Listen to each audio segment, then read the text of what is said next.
About 10 years ago, a mysterious new neighbor moved into the house across from ours in my old neighborhood.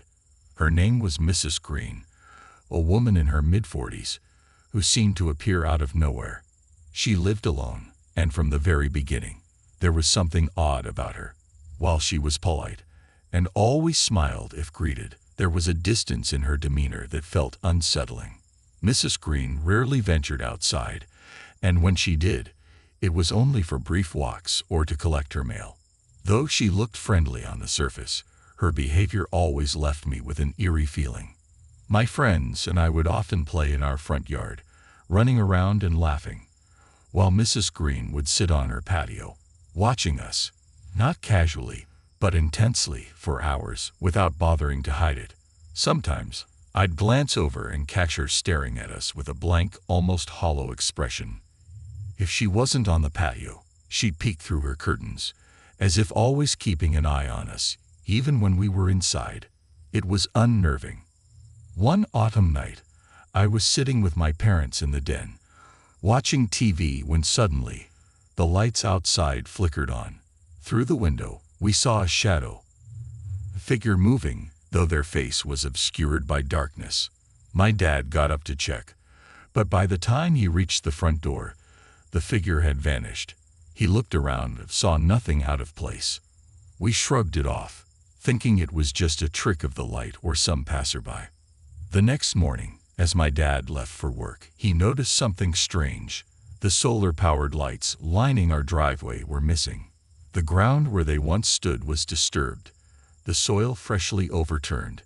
As he backed out of the driveway, he glanced over at Mrs. Green's yard, and to his surprise, there were all 5 of our solar lights, perfectly arranged in a row, just as they had been in our yard. He called my mom and me outside to see. We rubbed our eyes, still half asleep, and sure enough, the lights were there. Mrs. Green was in her garden, watering her flowers, acting as though nothing was amiss. We exchanged confused glances, but none of us said anything.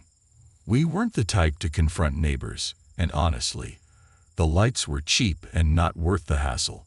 Mrs. Green waved at us cheerfully, as she always did, smiling as if the lights had been hers all along. After that, we started noticing other bizarre things. Every year, our Christmas and Halloween decorations would mysteriously get damaged or disappear, though no one else on our street had the same issue. One Halloween, the pumpkins we had carefully carved the night before were gone by morning. We stopped decorating altogether, figuring it wasn't worth the trouble. More strangely, Mrs. Green seemed to mimic everything we did. If we planted new flowers, she'd plant the exact same ones in her yard the next day.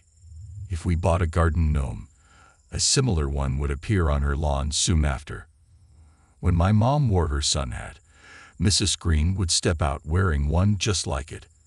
If we were outside raking leaves, she'd come out with her own rake and start clearing her yard at the same time. Despite all these odd behaviors, we never confronted her. She didn't seem dangerous, just strange. Over the years, there were many other incidents, but they became almost normal to us, part of the strange rhythm of living near Mrs. Green. Eventually, we moved out of that neighborhood. Now, our new neighbors are friendly and normal, thankfully, but every once in a while, I wonder about Mrs. Green and her peculiar ways, and what she might be up to in that old house.